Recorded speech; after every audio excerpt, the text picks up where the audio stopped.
The biggest mistake a bully can make is assuming silence means weakness. The first thing I heard that morning was the crunch of golf cart tires grinding across my gravel driveway before the sun had fully cleared the oak trees lining the east pasture. The smell of fresh-cut hay drifted through the cool spring air, mixing with diesel from my old tractor that was still idling beside the red equipment shed.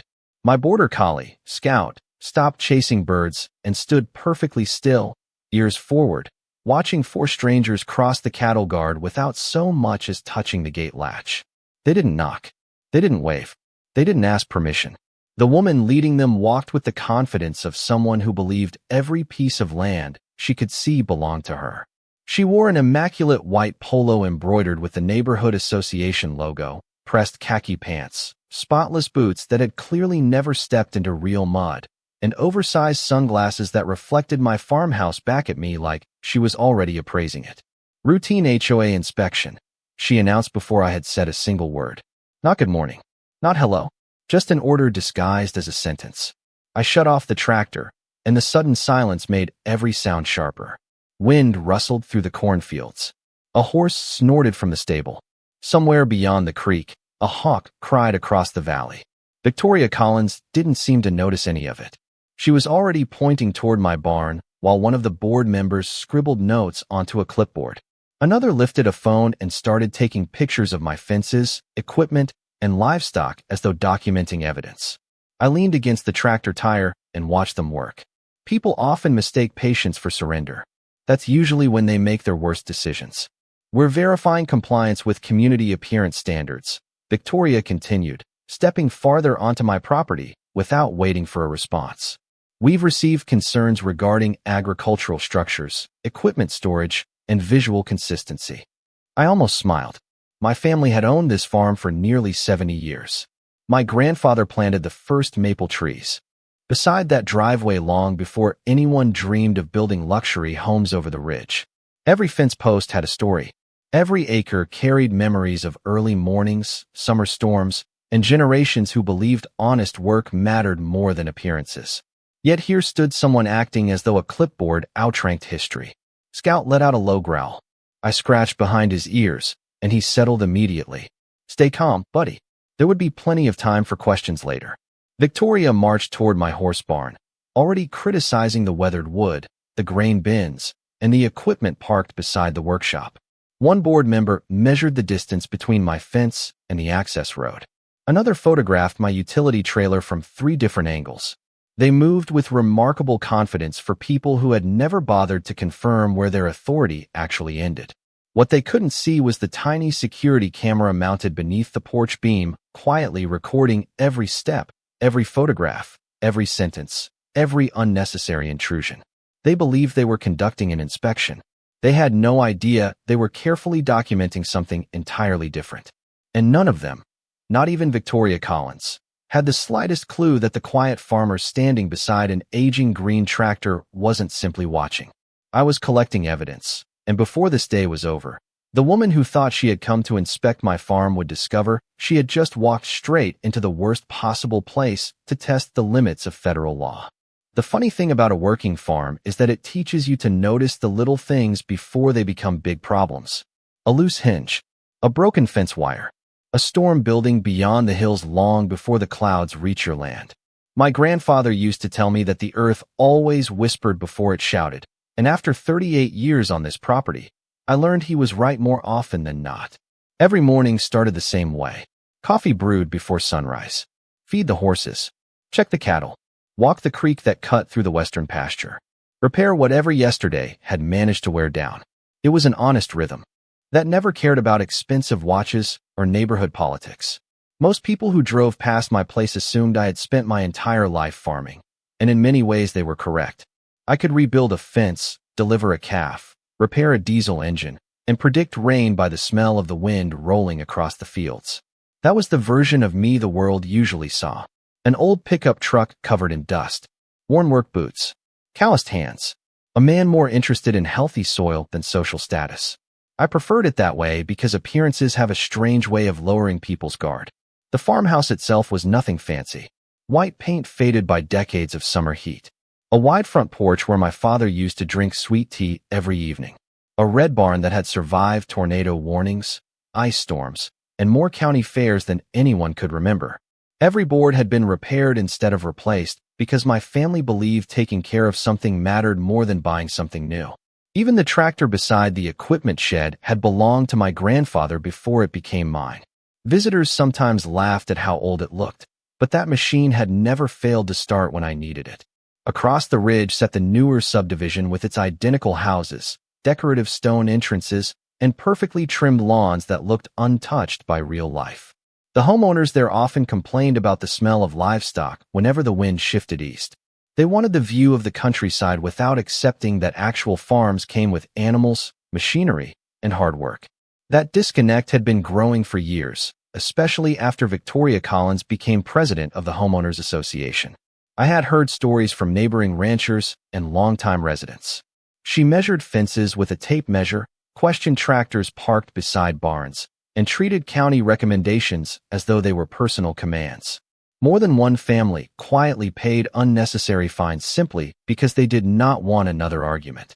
I never attended their meetings because my property had never been part of their community, and I preferred spending Tuesday evenings repairing equipment, instead of debating landscaping rules. That morning, however, Victoria had decided to bring the meeting to me. She saw a farmer standing in front of an old barn. She saw dusty boots instead of polished shoes. She saw someone she believed would apologize simply to avoid conflict. What she did not see was the discipline built from years of documenting details, the habit of observing every face in a crowd, or the patience required by a profession where one careless assumption could change everything. While she continued wandering across my property with complete confidence, I quietly memorized every word, every step, and every decision she made, knowing that the smallest details often become the strongest evidence when the truth finally reaches the right desk. Victoria did not stop at looking around. The inspection quickly became something else entirely. She walked straight toward my machine shed, ran her fingers across the faded red paint, and frowned as though she had discovered a crime hidden beneath years of honest work. One of the board members held up a tablet while another unfolded a measuring tape and began checking the distance between my equipment and the property fence. The metallic click of the tape echoed across the quiet yard. Every few seconds another photograph was taken. Every few seconds another note appeared on their clipboard. "This tractor appears to be stored in plain view," Victoria said without looking at me. Community appearance standards discourage industrial equipment being visible from neighboring homes. I glanced toward the ridge where the subdivision sat almost half a mile away. From there, my tractor was barely larger than a toy. "This is a working farm," I answered calmly. "Equipment works better outside than in a brochure." She ignored the comment completely. Instead, she pointed toward my horse barn. "We also received complaints about livestock odors drifting into the community." I almost laughed. The breeze that morning was blowing away from the subdivision, not toward it. Anyone who had spent 5 minutes outdoors could have figured that out. But facts were never the point. Control was.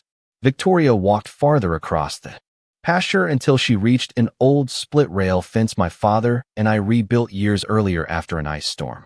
She examined every board like a building inspector searching for violations that did not exist. "This fence may require replacement," she declared. "It does not match current neighborhood aesthetics." Neighborhood aesthetics. Those two words sounded almost funny standing beside 200 acres of open farmland that had existed decades before the subdivision ever broke ground. One of the board members nodded enthusiastically while another circled something on a printed map that clearly extended well beyond their actual neighborhood boundary. That caught my attention. I watched him trace a line across land I knew belonged entirely to my family. Either their records were outdated, or someone had quietly expanded them. Neither possibility was encouraging. Victoria eventually stopped beside my mailbox. She removed a thick envelope from her leather folder and placed it inside as though she were delivering an official court order. "You will receive a full compliance report within 5 business days," she announced. Failure to cooperate could result in escalating penalties and possible legal action.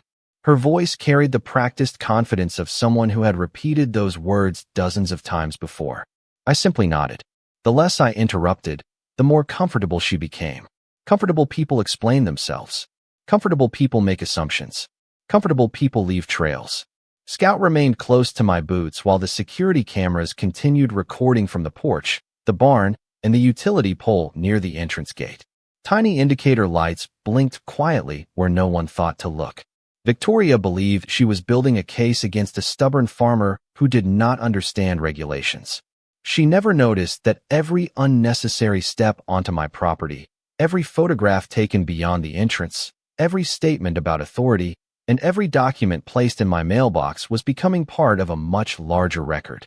By the time her golf cart rolled back toward the county road, carrying satisfied smiles and clipboards full of notes, I had not raised my voice once. I had not argued. I had not challenged her authority.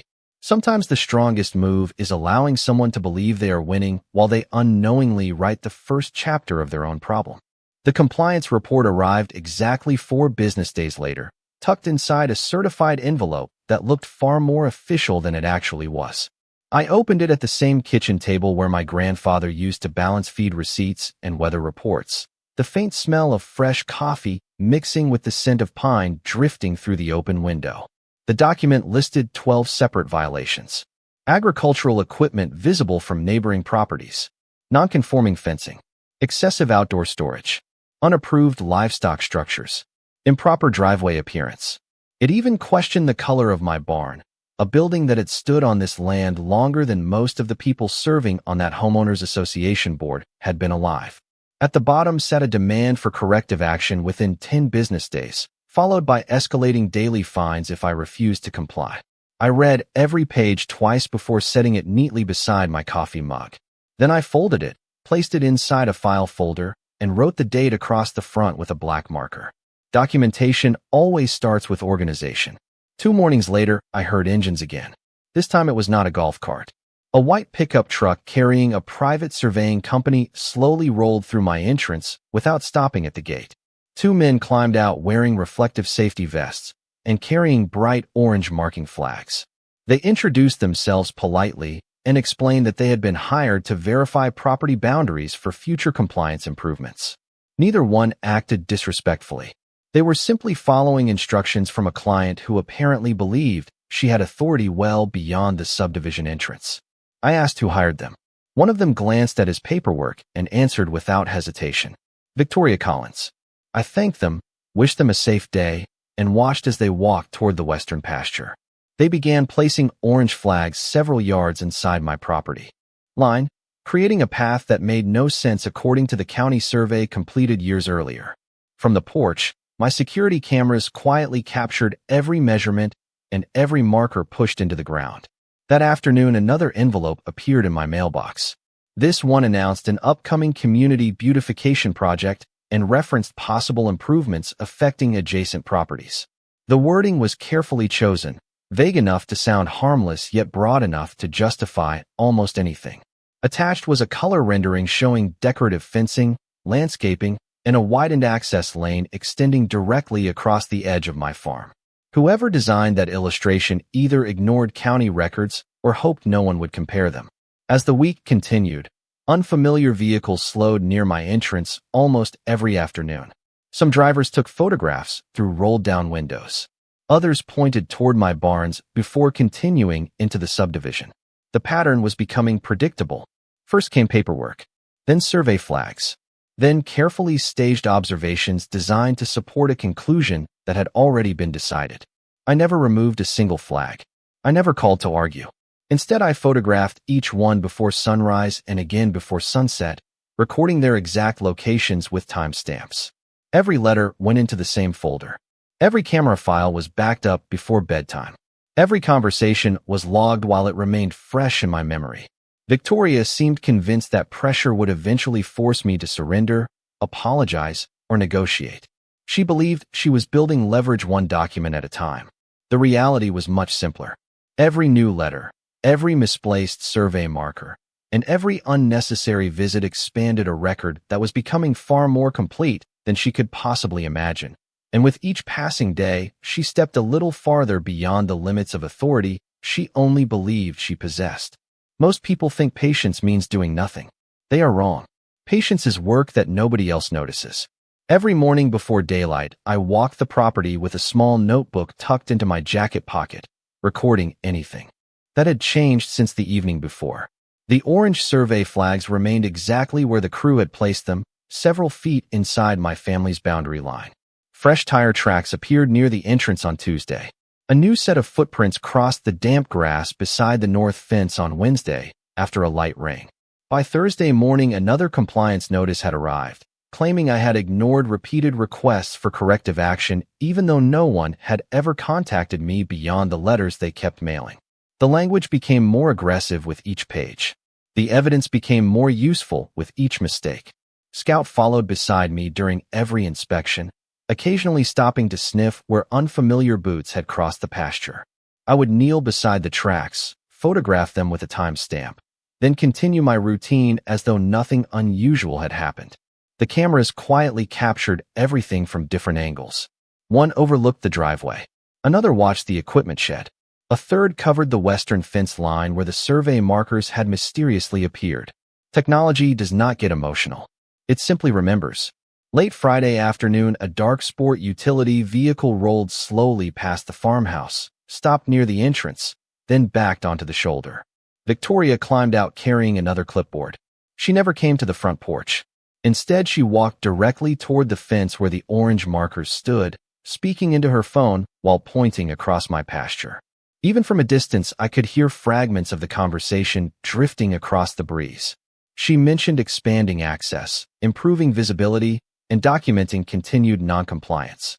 A few minutes later, she carefully adjusted one of the survey flags herself before returning to her vehicle. That single motion caught my attention more than anything else she had done all week. Survey markers are supposed to reflect measurements, not opinions. By moving one with her own hands, she blurred a line that should never have been touched. She drove away looking completely satisfied, unaware that 3 different cameras had recorded the entire visit from beginning to end. That evening, I sat at the same wooden desk my father built decades earlier and organized everything into separate folders. Letters, photographs, video clips, dates, times, vehicle descriptions. Every document matched a corresponding image or recording. Every event fit neatly into a timeline. The stack slowly grew thicker until it filled an entire drawer. Looking at it reminded me of something an old instructor once told me many years ago. Most investigations are not solved by dramatic moments. They are solved by ordinary details collected with extraordinary discipline. Outside, the sun slipped below the tree line, painting the barn in deep shades of orange while the horses settled quietly into their stalls. From the porch, the farm looked as peaceful as it always had, but beneath that calm surface, another story was taking shape. Victoria believed she was building pressure with paperwork and appearances. In reality, she was creating a pattern, and patterns have a way of revealing far more than people intend when someone is patient enough to connect every single piece. The invitation arrived on heavy cream-colored paper with the Homeowners Association seal pressed into the corner as though expensive stationery could create authority where none existed. It informed me that my attendance was required at the monthly board meeting to discuss repeated violations and possible enforcement measures. Required. I smiled when I read that word. My attendance had never been required. I simply decided that after weeks of listening, watching, and documenting, it was finally time to let them finish telling their story. The meeting took place inside the subdivision clubhouse, a spotless building that smelled faintly of fresh paint, brewed coffee, and lemon furniture polish. Framed photographs of community events covered the walls while neatly arranged folding chairs faced a long table where Victoria and the rest of the board already sat waiting. The room grew noticeably quieter when I walked in wearing the same worn boots, faded jeans, and work jacket I always wore around the farm. Several homeowners glanced in my direction before returning to whispered conversations. I recognized a few faces from the county feed store and the hardware store. Most looked uncomfortable, as though they had attended many meetings like this and already knew how they usually ended. Victoria greeted me with the confident smile of someone convinced the outcome had already been decided. She slid a thick folder onto the table and adjusted her glasses before beginning. One page after another described alleged violations, proposed fines, future assessments, and recommendations for corrective action. Enlarged photographs of my barn appeared on a projection screen. Images of my tractor followed. Then came aerial maps with colorful boundary lines that looked surprisingly different from the official county survey resting safely inside my filing cabinet at home. She spoke for nearly 20 minutes without interruption, carefully building the impression that she possessed complete authority over land she had never legally controlled. When she finally finished, she folded her hands together and looked directly at me. "Do you have anything you would like to say before the board votes?" she asked. The room became perfectly still. I stood slowly, carrying nothing except a slim leather portfolio that looked almost empty compared to the stack of papers covering their table. I thanked the board for allowing me to listen. Then I calmly removed a small identification wallet from the inside pocket of my jacket and placed it gently on the polished wood surface. The gold badge reflected the overhead lights for only a moment before complete silence settled across the room. Nobody reached for a pen. Nobody shuffled another page. Victoria stared without blinking. Beside the badge, I placed my official credentials and opened them just long enough for the board to read the words they had never expected to see. Federal Bureau of Investigation. I did not raise my voice. I did not threaten anyone. I simply closed the credential wallet again and rested one hand on the portfolio. "I came here today as the owner of my family's farm," I said evenly. "But I also believe in accurate records, lawful authority, and complete documentation." Victoria's expression changed for the first time since I had met her. The certainty disappeared. In its place came the unmistakable realization that every assumption she had made over the past several weeks had been built on appearances instead of facts, and that the quiet farmer she had dismissed had been paying attention to every single detail from the very beginning. No one spoke for several long seconds. The quiet inside the clubhouse felt heavier than any argument could have. I slipped my credentials back into my jacket and opened the leather portfolio instead. Inside were neatly organized folders, each labeled with dates, photographs, property records, certified letters, survey maps, and time-stamped still images pulled directly from my security cameras. I placed the first folder on the table and gently slid it toward the board. "These are certified county boundary records recorded more than 40 years before this subdivision existed," I said. The second folder followed. These contained every compliance notice I received, organized by date. The third folder landed beside it. These include photographs and video recordings documenting every visit to my property, including the movement of survey markers after they had already been placed. One board member quietly adjusted his glasses and began turning pages. Another stopped taking notes altogether. Victoria reached for one of the maps, but the confidence that had filled her voice only minutes earlier had completely disappeared. The room no longer felt like a disciplinary meeting. It felt like people suddenly realizing they had been reading the wrong instructions the entire time. I continued speaking in the same calm tone I had used from the beginning. Every property owner deserves to know exactly where legal authority begins and where it ends. Boundaries matter. Records matter. Accuracy matters. I pointed toward the enlarged map they had projected onto the screen earlier. Your version includes acreage that has never been governed by this association. The official county records do not match the document presented tonight. Several homeowners quietly leaned forward in their chairs to compare the two maps. The differences became obvious within seconds. One elderly gentleman raised his hand and asked where the board had obtained the larger boundary drawing. Nobody answered immediately. Another homeowner mentioned receiving notices involving fences that were actually outside the subdivision months earlier. A woman near the back quietly admitted she had paid landscaping fines simply because she assumed the board knew the law better than she did. The conversation began changing direction all by itself. I never accused anyone of a crime. I never made dramatic speeches.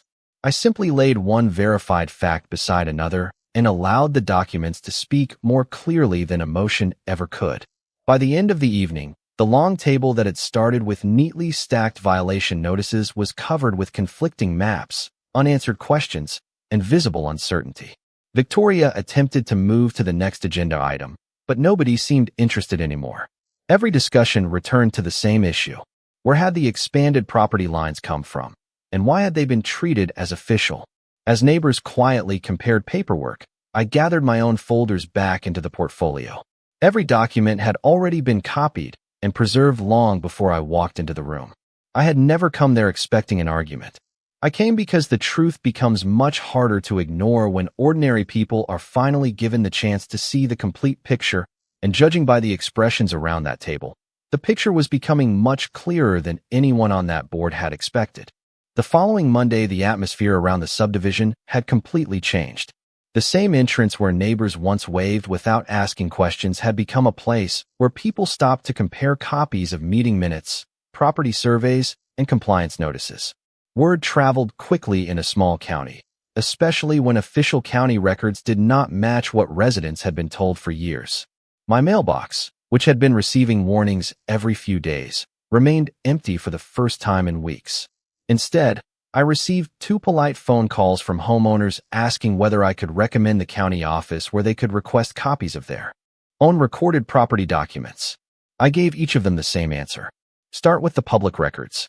Facts are always stronger than rumors.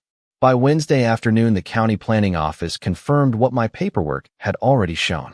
Several internal association maps had been expanded beyond the legal subdivision boundary, creating the appearance of authority over neighboring land that had never been included in the original filings.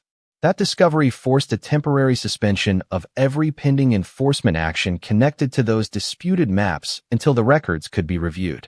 The survey company returned quietly to remove the orange markers from my pasture.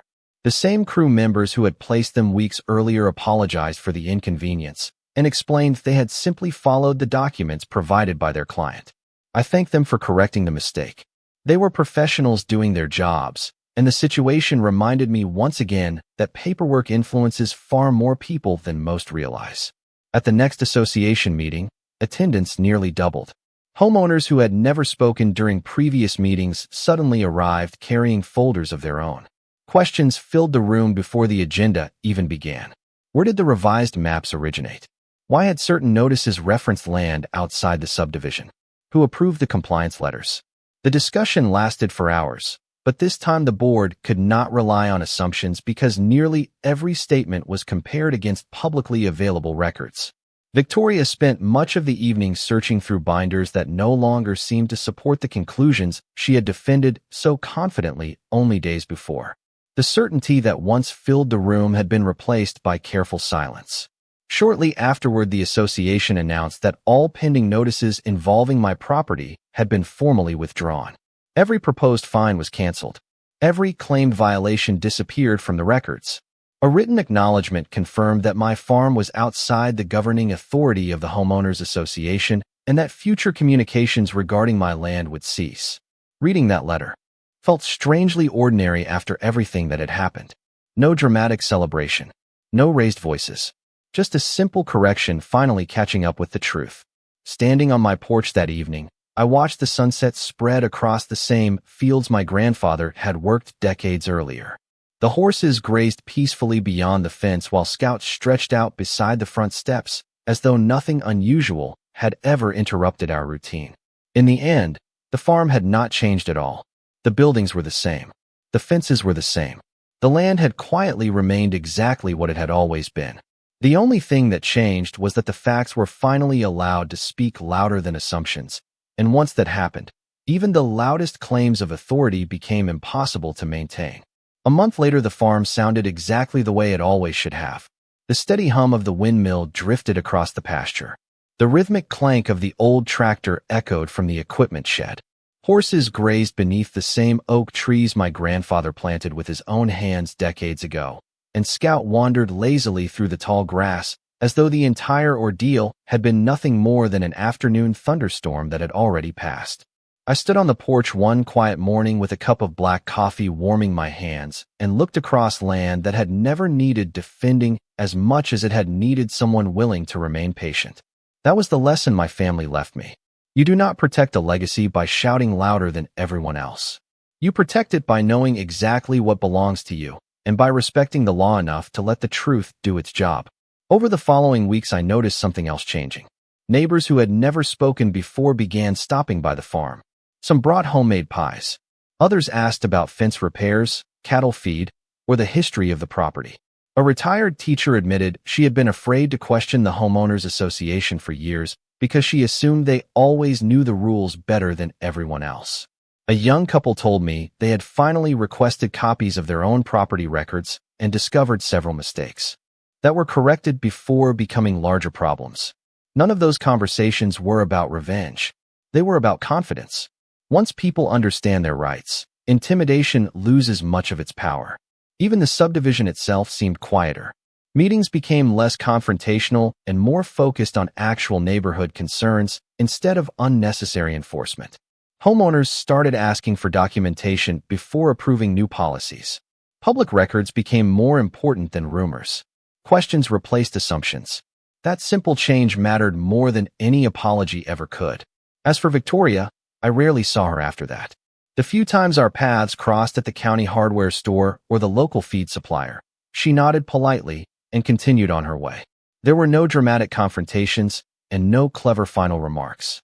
Life simply moved forward, which is often how real justice looks. It does not always arrive with flashing lights or grand speeches. Sometimes it arrives quietly through accurate records, patient observation, and ordinary people choosing facts over fear. Every now and then I still open the filing cabinet in my office where those folders remain carefully organized. The photographs, letters, maps, and recordings are still there exactly as I left them. Not because I expect to need them again, but because they remind me that every small detail mattered. Every date, every conversation, every document. They became pieces of a story that proved something far bigger than a property line. They proved that authority without accountability eventually collapses under the weight of its own assumptions. As the sun settled behind the western ridge that evening, golden light stretched across the fields until the entire farm seemed to glow. I listened to the breeze moving through the corn, smelled fresh earth after a brief afternoon rain, and realized the land had been teaching the same lesson all along. Strong roots never compete with passing shadows. They simply remain where they belong. And that is exactly what I intended to do, because real power never needs to announce itself. It speaks through preparation, patience, and the quiet confidence of knowing that when the truth is finally allowed to stand on its own, it never has to raise its voice.